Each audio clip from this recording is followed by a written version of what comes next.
senior partner with 34 years of practice at Judin Incorporated. His areas of practice are commercial, competition, corporate, intellectual property, international trade laws and treaties, media, property law, trade and industry.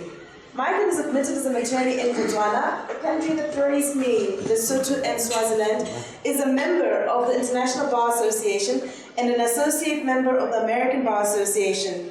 He is a member of the E-Commerce Advisory Committee of the Financial Services Board of South Africa, an honorary member of the Institute of Directors of Southern Africa, and sits on the nomination committee of the IOD. The most important thing that I want to share with you today is the business judgment rule.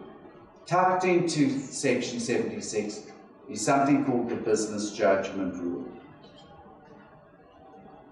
To understand the business judgment rule, go back one step and have a look at what are the consequences of breaching 76.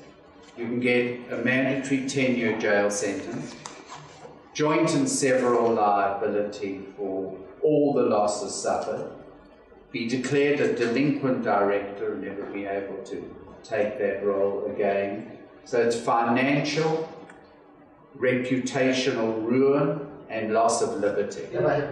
If you ever do anything where you are conflicted, you lose this protection and you're standing naked in the wind for the consequences of Section 76. And it's not for you to decide if you conflicted. You cannot have the debate and win it with your inner voice. You have to tell me about the conflict. It's for me to decide. For example, between the second part of the business judgment rule is that if you are not properly informed, you're under an obligation to tell me. It does allow you to rely on other people's advice, but only if you've stress tested. So if I give you an opinion, you can't just take it blindly and act on it and then go and repeat it. You have to stress test the opinion. And one of the real reasons why we have to stress test is because the statistics show that 90% of opinions given have got nothing to do with the person. You have to stress test what's given to you to see that you can rely on it. And if you have acted reasonably in stress testing it, you can then rely on it, and you can rely on others. That is the incredible concession from the drafting team and from government. It's what helps make our companies act so universally liked, because it brings up, it gathers together all of the best of the corporate systems around the world.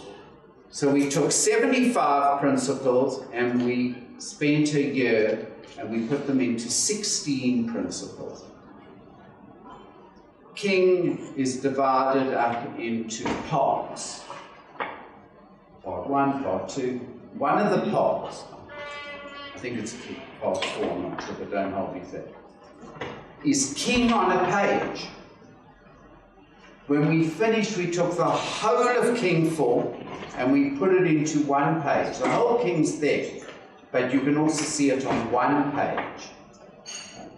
You've got no choice. Those 16 principles have to be applied. You then explain how they're being applied.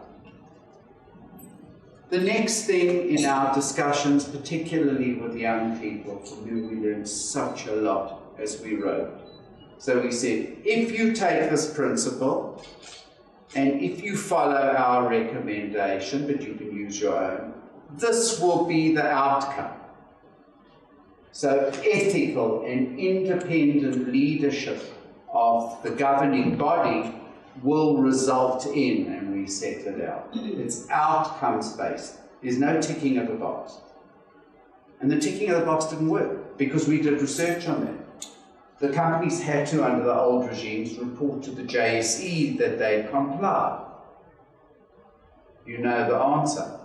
When we went to the JSE, every single company ticked every box which meant we were 100% governed.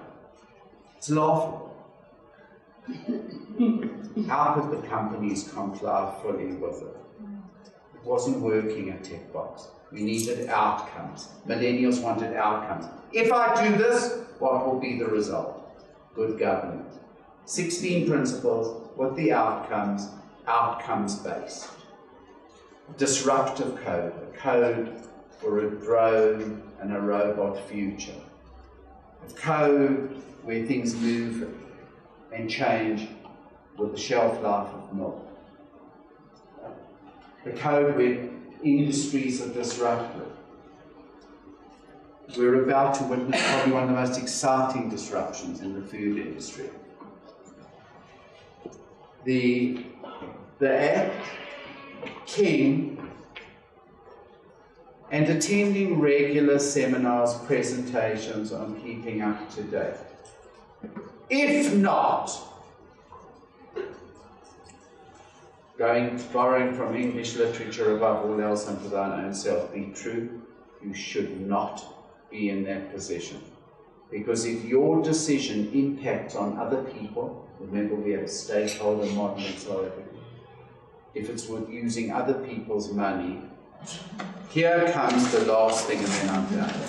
In finding the directors, and listen carefully, in finding the directors and the professionals liable, the court said, you approved the statements, said the directors, but I wasn't put on the board to do that. I'm not an accountant. I was there for other reasons. Said the judge, that's why I'm holding you liable, because you said, I approve. Centro, which is referred to. Don't approve what you don't understand. Remember the business judgment rule. Thanks for